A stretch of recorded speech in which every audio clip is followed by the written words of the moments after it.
Good morning, everyone. I'm Susan Finch, and I'm here with Stepan Hovnanian, and we have Mike Blumenthal with us. Last time, I rattled a bunch of nickels. This time, I'm showing you the dollar because those nickels for this pain have converted to dollars for me because so many of you feel the pain, and so many of us, well, not a lot of us, as Mayana Stevenson said last time, won't touch this with a 10-foot pole. We are talking about the detangling of Google today and how to find yourself locally, know what's out there, and how to clean it up perhaps, and some great tools. But before we get there, we need to talk about what happened before all that. So Mike, welcome. We are so glad that you're here. And hey, Stepan, you wanted to say a quick hello to everybody? Yeah, hi everybody. Thanks again for having me. Well, for doing this together with me, Susan. This has been really great. I hope you guys were able to catch the last one with me, Anna Stevenson. We talked a lot about transitioning to new providers and things that you need to be aware of. So some great knowledge in there. And we're like beyond thrilled. Susan and I have like totally nerded, geeked out here to have Mike Blumenthal with us. It's clearly one of the most respected and well-known experts in local search. The guy knows everything there is to know, doesn't pull any punches, so this is going to be a great discussion about kind of wrapping your arms around this. And I think with that, thank you again, Mike, for joining us. And yeah, let's dive in, right? Let's talk about sort of how local search Let's has deal with the evolved. first myth that I am somehow a guru, right? That's the first myth Oh, we've got oh, to like I squash didn't like that right in word. the beginning, right? So idiot savant, perhaps that would be more appropriate. Some people affectionately refer to me as Professor Maps, but when I ask them why, was it because I am so instructive and I can teach people so well, or is it because I'm so pedantic and they say yes, right? So if anybody who looked at maps and local as much as I didn't know something, then you'd have a problem. I spend my whole day staring at the damn stuff. So, at the end of the day, you better know something. If you don't, then you'd have a problem. And if somebody spent as much time as I did at this, they'd be just as good as I am. So the only difference between me and you or anybody else is the time we've devoted to a given project. So I just want to be sure everybody gets that there's no difference top to bottom. It's all, and the only way to learn is together. So hopefully that's what this is about. So sorry for interrupting you. No, fair point. Oh, My Fair point. It's my sort of the fame and a difference buck between 50 gets me a cup of coffee, right? So beautiful. So yeah, Mike, why don't we dig into the sort of the evolution of, because you made a great point right before we went live about where Google search has, or rather local search has evolved, and let's talk a little bit about the importance of that because I think it's something that we need to know before we really get into some other topics. so, I started in local search actually back in the Yellow Page days, right, when I ran a small business. And when Google came out with local listings in 2004, 2005, I threw away my Yellow Page books. And for me, it was an epiphany that we would be able to look up any town, any business from any place. And so at that time, though, from 2005 to 2011, Google handled local search as a search result. Every 6 weeks, they would literally reconstitute the world of both geography, of places, and of business listings. They would take all the data they had about a given business or on a given phone number, a given address, and cluster it using web technology. It was tremendously resource intensive, and the problem was, while it was more accurate than what the Yellow Pages did, it created these sort of weird merged listings where one hotel would merge to another. So there was a lot of dissatisfaction in the business community at that time. So 2010, Google bought Metabase, which is the foundational uh, database for plus and places. It allows people to create relationships between the entities of the world, the people, the personas, the Google profiles, the things, the brands, the places that exist in reality, are the things, the canyons and the roads, and the places, i.e. the business. And places have always had a special sort of meaning to Google that even, where they think that Google feels a strong obligation to get every place in the world accurate.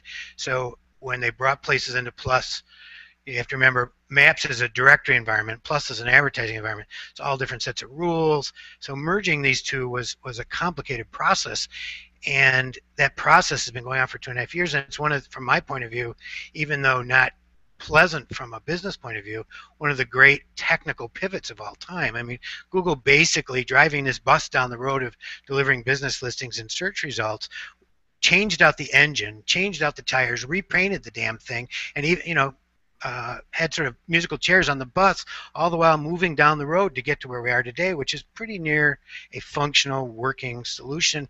And only a few people fell off the bus. Not too many. A couple got run over.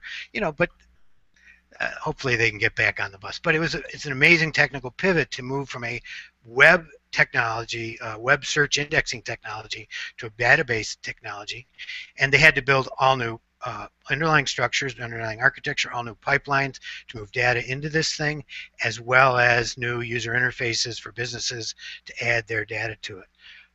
And like I said, local is a little different than the other entities. Google doesn't really care unless you're, obviously, and plus they care if you're talking about sex, alcohol, or guns, right? But in places they care about the accuracy of your physical data, and so there's different standards that they have basically merged together to come to bear in what's now people, places, and things, right? Which basically profiles place page or plus pages for business, my business stuff, and brand pages, local pages. So, but it's an amazing transition, and I've watched it sort of from the sidelines, close to it. I'm a Google top contributor, and so that's allowed me to see both the pain and get a little bit more detail back from Google about what's going on. They're mostly there. They've made a huge, huge change, and now with my business, I think we can hopefully move forward instead of 2 steps back and 2 steps sideways and 1 step forward. I love that history. Thanks. I mean, you know what? It's a really interesting point too that you're making because, not to get all geeky, I hope you guys picked up on the shift that Mike's talking about. It's one thing to just deliver a bunch of listings, but it's another to have a database, because from a database you have information that you can repurpose anywhere, right? So that's why we have this. This is a good point, I guess, to switch over to like what we were talking about, where with respect to like what do we need to have in that database? Like what do we have to feed Google as far as correct information, and maybe where are some of the best places for that, so that we can at least get the good information out there in the right way, and then maybe after that we'll talk about ways that we can get rid of some of the bad information. Well, and find ourselves too. We don't even know. Yeah. Some folks don't even realize they have a places page, that they have a business page, and that they have a YouTube channel. They don't even know that's been created for them with the help of Google wanting to be helpful. So it's tracking all of that down as well. So Mike, where do you want to start? Which piece of that? Let me start with it conceptually, right? So Google has this canonical. Oh, Mike, your sound is it? Stepan, can you hear him fine? Yeah, it got a little funky. Okay. It was a little Klingon just then. Testing. Can you hear me? Nope. Nah, it got a little weird. One thing you can try and do is hit the settings button. There's a little settings cog on your on the Hangout window, and then just hit OK afterwards. Sometimes it just needs a little reset. I do that a lot. Or choosing a different mic and then going back to this mic. Yeah, you can do that too. Sorry about that, guys. In the meantime, ask some questions. Yeah.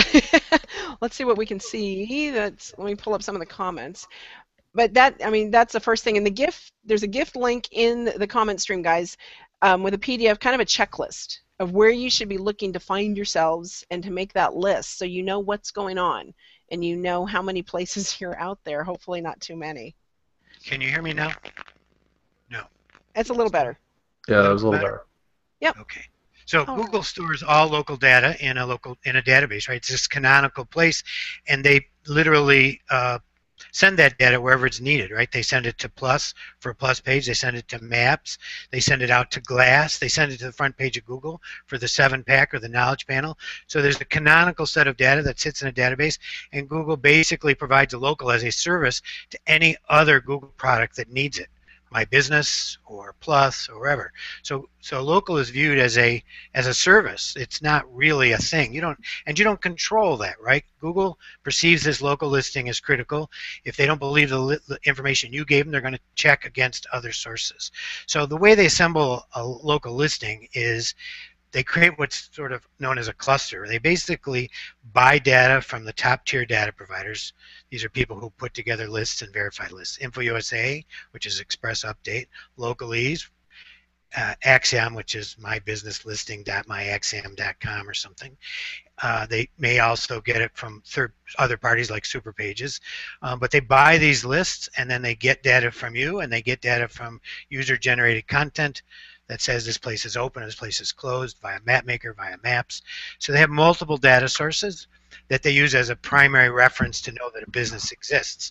In fact, you saw the other day they just started selling domains. My thought is it's not a huge money play for them, but it's a great place to get new business data, right? That new businesses are coming online, they're buying domains. So Google's very concerned with keeping their data fresh. So they buy this stuff, they assemble it in the local listing, and the best way for somebody to influence it, there's several ways, but one is to make sure that your data is clean at all of the primary and secondary data suppliers. Now, at the secondary data places like the IYPs and Yelp, Google typically will match the data there against the known canonical listing and scrape those things for enhanced data, reviews, photos, but they can't do that if they can't match it based on NAP, name, address, phone number.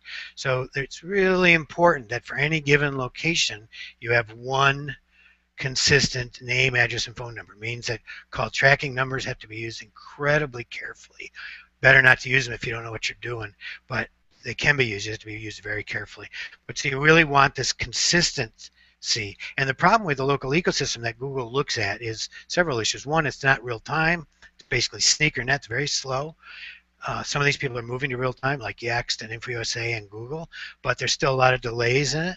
And also, once a piece of data gets into the ecosystem that Google sees, very hard to get it out. So the problem is that if Google sees conflicting pieces of data, they may update your record. You've seen that notice on your local listing. Oh, we've changed your listing. Well, thanks, but they got it from a place they trusted more than they trust you. Or worse, they're going to split your cluster into multiple clusters, and we all know the name for multiple clusters, right? It's so Can't say it on YouTube. I can't say it on YouTube. That's right. The whole thing would be wouldn't go there. It would just be not appropriate. So anyways, it creates multiple listings at the same location. That's worse because then the strength that Google would assign to any given listing is diluted. You're less likely to show in search. You're less likely to show where it's critical. So it's important that you start by doing what's called a NAP audit. If you have a business location and you're interested in using Plus, you want to start by doing a NAP audit. NAP audit is there's 3 good sites where you can basically see what the other sites see about you. moz.com/local, Yext, and a new site called naptunelistings.com. Now, caution that Yext may try to sell you something. If you give them your phone number, you feel free to ignore them. They all offer services as well, but they do a good job of reporting out where you are seen and how you are seen. And so it's important, if you find discrepancies before you get started on this journey of search success and Plus success, you got to get those the bad naps cleaned up or deleted. And you need to start at the top tier providers we talked about and move your way down through the top 20 or 30 top directories, both horizontal directories like yellowpage.com and superpages, Yelp, as well as vertical directories in whatever industry you're in. You got to make sure it's accurate there, because if that's inaccurate, Google's not going to be able to cope with it. So that's step 1 in this whole process, is making sure that the ecosystem sees you. David Mim did a great sort of diagram of this, local ecosystem, if you look it up. It just sort of shows you how this data flows. The second thing then is what I call a basic map audit. You go into Google Maps and you type your address into Google Maps, right? And you see where the pin drops. And you do this at there's only 4 major mapping companies in the world, right? And Bing buys from Navtech, Apple buys from TeleAtlas, Google obviously has their own maps. There's Google, TeleAtlas, Navtech, Navtech, and OpenStreetMap. And you have to be sure that your street address resolves correctly. Imagine local is literally a data set. Your business is a data set layered on top of plot numbers, layered on top of street geometry, layered on top of the earth, right? So if any of those are wrong, you're going to have trouble with Google search, and you're going to have particular trouble with driving directions, critical part of this local loop, closing the sale. People can't get to you. They can't buy from you. So the second thing I do is I go into Google, I go to here.com, I go to TeleAtlas, and I go to OpenStreetMap and I type the address in and make sure that it resolves correctly. It's a drop in the right point. If it doesn't, you need to stop and figure out how to get that fixed. Each of those has their own process to fix it. So you've done a NAP audit, you've done a map audit. Now you need to go to Google Maps, and I prefer the old Google Maps because the way it displays things, lower left little question mark down there, you can switch the old Google Maps. Type your business name and your city in, see how many show up for you at each location. Once you get your viewport in, you can sometimes type the phone number in and see if there's multiple listings at that phone number. Google expects one business per location, one phone number per location, one business name per location. And if you're, the reality isn't that neat, right? But if you want to do well in Google, you have to squeeze yourself into that reality.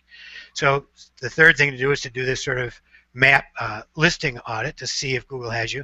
And then I'd move over to Plus and do the same thing on the Plus local search, because that's going to show you non-verified pages. What you're going to see in Maps is what Google thinks are real locations. What you're going to see in Plus, if you do the same search, are Plus pages. Now, these may or may not be verified, and so it's a slightly different view of reality that you need to deal with. With that, you can then sally forth into the sort of wondrous new terrain of My Business, Google My Business, and deal with your listing. So, is that enough background? Wow. I'm hoping everybody was taking fabulous notes because you were given marching orders. You were given this. That's right. It's absolutely right. Marching orders. Get to work here. I mean, hey, the rewards are huge, right? I mean, getting on the front page of Google in a general search in the 7-pack, getting a brand search to show your knowledge graph. These are incredibly valuable things, but they don't happen unless you do the basics, right? This goes even before finding followers, before posting on Plus. If your local listing isn't clean and neat and tidy, and Google doesn't trust it 100%, then you're not going to make it to the front page of Google, which is, from my point of view, that is when you really have found yourself. I wanted to bring up a comment or a question by Chad Russell. And Chad is asking, how do citations affect Google's local database? Well, citations, in the world of real things, citations are basically mentions of that real thing, as opposed to web things where they use links. Now, if you read the original Google patent, Google looks at newspaper articles for your business name. They look at blog posts. They look around for listings about your business, and to some extent, they're a critical part of the local search algorithm. They don't function in and of themselves, and they're always best and most powerful when they're linked on your brand name, your business name, or where there's just a straight link. In other words, you're not looking for keyword links in citations, you're looking for just straight up URLs or links on your business name. And you're looking, though, and what's happened over the last 6 months is, prior to that, people would go out and get thousands of citations in every dinky little directory in the world. Most of those directories have been nuked, right? I mean, they've been either hit by Panda or Penguin or manual penalties, and offer little value to your effort. But the top 20 or 30 general directories, the industry directories, and then more importantly, the real truly local places, the Chamber of Commerce, the Better Business Bureau. These are places that Google looks to. They have a concept in local called location prominence, right? It's like page rank. I mean, it sort of looks at authority pages and rates it and ranks a local listing higher if you're mentioned or linked to from these local authority pages. So getting yourself into your Chamber of Commerce directory. Wikipedia, for example, is the sort of nirvana of local listings, right? You can't get it, but if you did, that would be a citation that's worth gold, right? So a citation is a mention of your business name and or phone number with or without a link, preferably with a link. That's what a citation is. So. What I've noticed, though, is we're also focused on this, online, get in Google, and I'm so glad you covered Chamber of Commerce sites, city sites, and local organizations, especially when you're brick and mortar and you want people to come find you. Right. Don't forget, folks, send your press releases to your local businesses, local newspaper and media, so they have announcements and they can add it to their sites, see how to get your stuff added to their sites, because as Mike is teaching us, it all factors in to that authority of you and yours and your address. Make sure you have your address in those releases and information as well. Just tie it all in there everywhere you can. I mean, from my point of view, once you have the top 20 done and your top verticals done, then really the focus should be on local, locationally prominent sites, because even if Google were to deprecate every link in the world, these places would still send you business, right? There's where your business, where your customers are. So that's really important. So I think you need to rethink your chamber meetings. You need to rethink your donations. You need to rethink your boards you're on. The new quid pro quo is a mention on their website. You know, it's not, you don't need a plaque, you don't need a letter or dinner recognition. What you need is a link. If you're going to give the Little League t-shirt, great, that's good marketing, but then also get on the Little League website with a link to your business. That's better marketing, right? Because that influences both offline and online, so you can find these new customers that are looking for you. Right. T-shirts become rags. So I love t-shirts. I do too, but I'm just saying, do the t-shirt, but then get the recognition from that website as well, that local website. Right. Those parents are your customers. it's And Google sees it, and Google counts it. So This is going to be rebroadcast as a podcast later, so I'm going to take this opportunity to take a quick station identification break and give us a pause and a breath. And we're back. Right now, we are here with Mike Blumenthal. My friend, Stefan Hovnanian, is here, and we are in our second in our series of If I Had a Nickel. And today we are covering all things Google Local and finding yourself, cleaning up your records, and crossing all your T's and dotting all your I's to make sure that you can be found properly and accurately. Mike, back to you. what's the next question? All right. Well, you mentioned something about the 7 pins, and not everybody understands that term. Some of us do, some of us don't. Can you briefly tell us what that means? Well, sure. The most powerful property, the most powerful real estate on Google is the front page of Google. That's where that's where people do recovery searches. If they're looking to get driving directions, they do it on the front page of Google. It's where they find your phone number if they're looking for your phone number. But more importantly, it's where people who you aren't your customers yet find people to do business with. They go to the front page of Google when they're ready to buy. Facebook is about conversations. Google Plus is about conversations. Google Search is about buying. When people go to that search engine and they do a local search, it's usually with a very strong intent to purchase. And so when they look for jewelry, Buffalo, New York, and you're, in the top of that, what's called the 7-pack, Google will insert into the pages the local businesses that meet that criteria. And now that Google knows where most searchers are located, you don't even have to add the word Buffalo. You just type the word jewelry, and you will show up in this pin pack. There may be some Yelp listings above or below you, or local websites above or below you, but the pins are basically drawing from Google's local database and showing on the front page, and it's where most of your business is going to come from. I mean, if you're looking for business in the local market, that is what you want to strive towards, is showing up in that 7-pack. And certainly all the activities we're talking about, making sure your record is clean, making sure you're getting citations, and then moving on to making sure you're doing a good job socially, all those things contribute to you showing up more prominently there, getting reviews, that sort of stuff. It all adds up, but that's the goal, because people don't go to Plus looking for business. They don't go to Facebook looking for business. They go to the front page of Google. And Google is willing to give you a half page above the fold. If you go into the 7-pack, you do a search for jewelry, Buffalo, and you scroll over the little pin and go to the right, they're going to give you a big knowledge panel to the right. Or if you do a branded search, Barbara Oliver jewelry, they're going to give you a great big branded knowledge panel to the right above the fold for free, just if you've done all these things we've talked about up to this point accurately and precisely. And that's incredibly valuable. I mean, there's no better real estate in the world right now. Susan, I don't know if you put. I've been sharing you. Oh, that's great. Yeah, because I can't see what you're controlling over here. But wow, this is pretty impressive real estate on the front page of Google if somebody's looking for a brand name search. That's for sure. And notice, Wow. notice this is where I know you've done a lot of work on profile images, Stefan. But this is where the profile images really comes into play, because you get one little image. Yep. To sort of create the eye candy to attract somebody, and that little box, as you know, is very hard to craft an image for that looks good. Now, if you go down in that search and you look at the bottom, people also searched for, and you click on one of the competitors, Google will show that same profile image in a carousel at the top of the page, and that even distorts the image more, makes it even harder to find an image because that's cropped differently than the image that's shown. So when you're doing your profile image, which is the most critical image, as Stefan has pointed out in a number of posts, really where you need to review it if you're a local business is these two places, the knowledge panel and the carousel, to make sure it's a compelling image, because it's the one shot you have at looking better than your competitor. We have a lot of great comments and questions that are coming in. I'm wondering if we can tackle a few of those.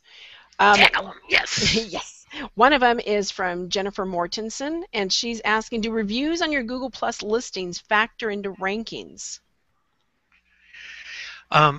Certainly there are. We think so. The answer is yes. Not just reviews from Google, but reviews from around the web.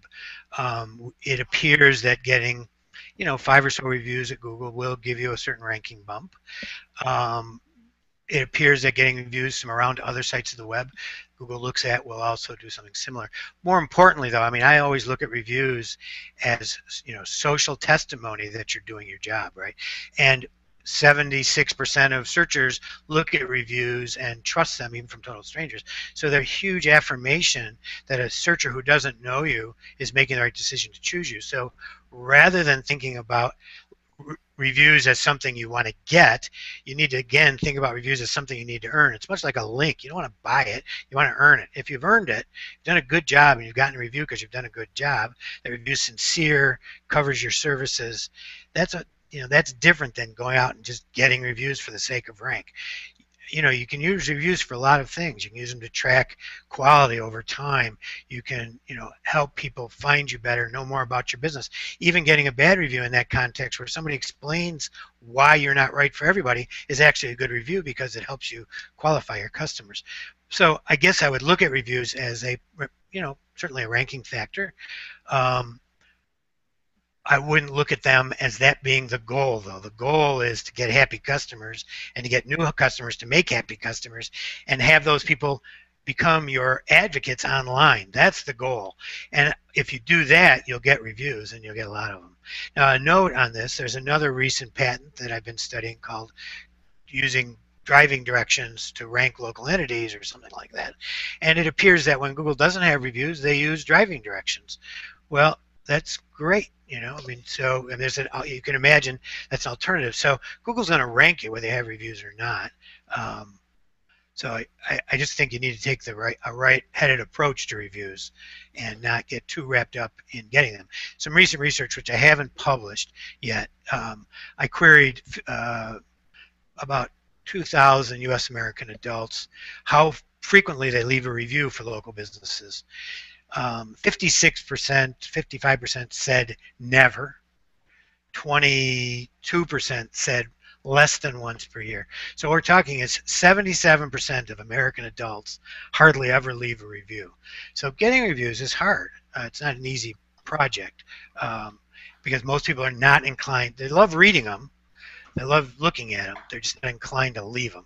So you really have to do something, I think, extraordinary in your delivery of services to earn them.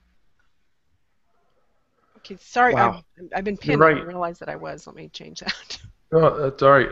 No, you're 100% right, and I appreciate you kind of reeling us all back in and trying not to focus on the mechanical, technical stuff of what we have to do, and then just focusing on the why, right? Being a good business and earning that kind of stuff, because that's way more important and pays off in the dividends. And another props for negative reviews, because I know even for myself, I mean, if you hear people explain why, in a nice thought out manner, professional, respectful manner, and not just like venting, then it's really great information to find the right customer fit. So for those of you who are getting reviews and may see some negative ones once in a while, hey, be cool with it, right? Be cool with the fact that somebody cared enough to even tell people about their experience, and hopefully in the context of helping others make the same decision, or to work with you or not.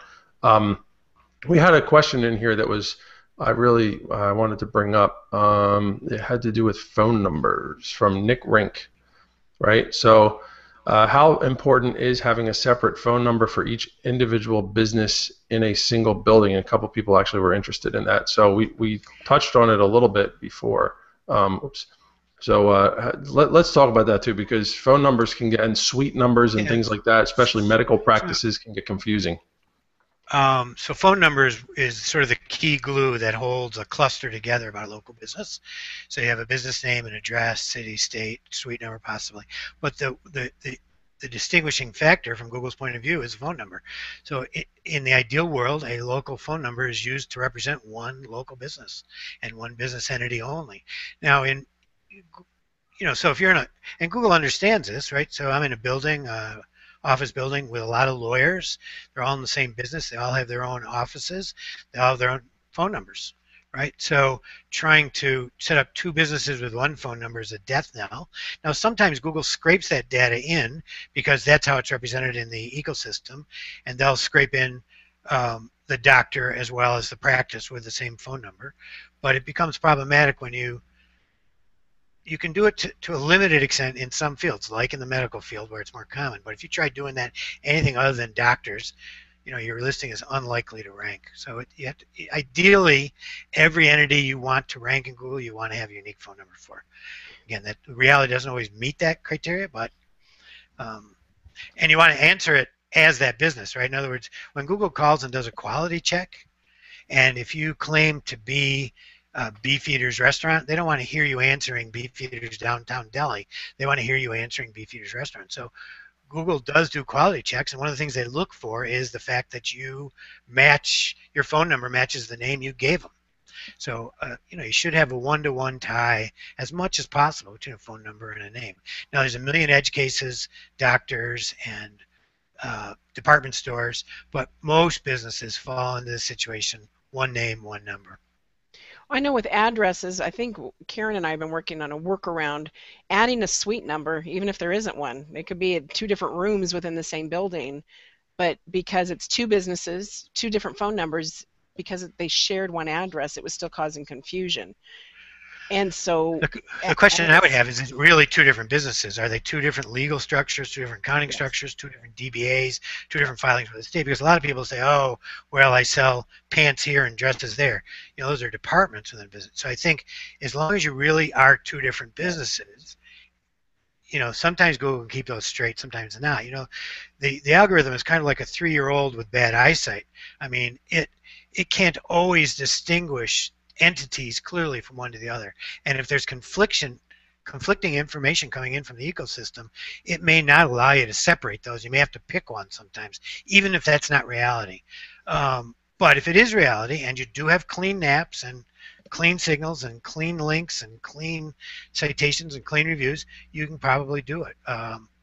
But it's got to be real. In other words, Google doesn't abide by you saying, well, I sell pants out of Office A and skirts out of Office B, and therefore, and I have a I have a VoIP number, that both dial the same secretary, and I'm two different businesses. They don't, that's a good way to get yourself suspended.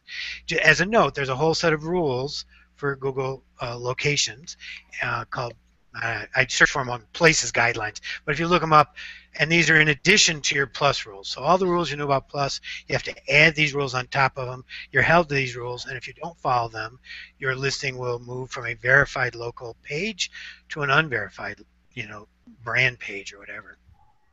No. Wow, there's a lot. There are a couple of more questions. Let's see, there's one by Linda. Let's see if I can get her. Linda Bouquet. Yep. Yes, Linda Bouquet says, Mike, regarding location Linda. prominence. Oh, you saw that? Okay. Can you explain to the folks how centroid does not equal city center? Right. So when Google, in the sort of most rudimentary way, Google looks at relevance, prominence, and proximity as the three things that dictate which listings they show, right? So, and that all comes under this sort of location prominence patent. And so relevance, one of the critical things about relevance is proximity. Where are you located? Where's the searcher located in relation to the business, and where's the business located? So when you do a desktop search, Google sort of defaults you to what they think you're located. Because I live in a rural area, they frequently will have my default search area 50 miles away from where I live, right? But when I'm on my cell phone, they know exactly where I am, and that both of those things affect search results. But as Linda pointed out here, Google, it used to be in the early days of the algorithm, they viewed the city center as the point from which to judge all searches. They've got more sophisticated and now use the business focus rather than the business city center. So if all of the car dealers are on the north side of the city, that's really where Google defines as the center of that search for the desktop, not the center of the city. So if you type in car dealers Buffalo, you're going to see the center of that search being sort of the weighted center of where the car dealer is located, not the weighted center of the city physically. Now, a lot of times they look the same when you do a search in Google Maps because historically business development occurred in the center of the city, but Google has the algorithm has evolved beyond that. So if you're opening a new business, it behooves you from a Google local search point of view to be in proximity to other businesses of your ilk that are prominent in local search now, right? That's a really only criteria. But yeah, that's a really interesting nugget. So like the idea of being front and center, like on Main Street, 123 Main Street is less of an issue now, unless all the other unless your competitors or unless a lot of similar businesses are also located right there in the middle of town on Main Street. Exactly. That's a nice takeaway. Thank you. I didn't even know that. Christopher Vogelman had an interesting question, and we're always wondering how our other efforts affect things. Does the Twitterverse matter in your business ranking? Well, if you listen to Matt Cutts at SMX, he doesn't acknowledge that social signals are yet used in many ranking situations. That being said, it's the quickest way to get a link out there, to get Google to scrape a link. So it certainly has value. And I think it has value because in the end, a successful Twitter campaign around content leads to successful interaction with that content on your website, which leads to successful recognition both with links and readers. So in the abstract, it does. In a technical search engine sense, it probably doesn't. But do I think, you have to do it as much as it returns an ROI. Now, local and Twitter are two different, very hard to make a Twitter campaign work in a local environment. I think, it would work in some, but it's the rare local business that can really succeed on Twitter, both driving traffic to their website and their business using Twitter. Few can, but it's hard. It's much harder than Facebook or Google Plus, I think. Well, I think a lot of this social proof and the social campaigning and all, it plays more of a part in generating buzz and conversation around your links or around your business that that just broadens the exposure and the visibility for these things. Does it play directly into ranking? No, but if if more people are now talking about you, that just increases the odds of somebody maybe local to you or influential in your niche to pick you up, and then now that just has a bigger impact on your visibility. I mean, it isn't all about getting on page one. It's about growing your business and generating business. Page one is part of it. All this stuff we talked about today is a big part of it. Because the cleaner your data, the easier it is to be found. But at the end, especially when it comes to social, it is one big branding campaign trying to get a lot of conversation going around about you. And I don't know that I think it's tough to track specifically the effect of social campaigns, to rankings or conversion or even anything like that. I'm a fan of your sound mic. Your sound is funky. And my best advice to any business out there, if you're trying, I had one client actually ask me one time years ago, can you remove me from Google? Because they didn't like the reviews that were coming up. And my advice to them, be better. When you are better, people talk about you in a positive way, share word of mouth, referrals. That's the goal. Be the best at what you do. Be the most integrity. So with that, though, I think we're going to need to wrap this up because I can't even believe, oh my gosh, we're at 40 minutes. What a great show this has been. Mike, we're having a hard time hearing you right now. Can you hear me now? I can. I hear a lot of noise in the background, but we can hear you at least.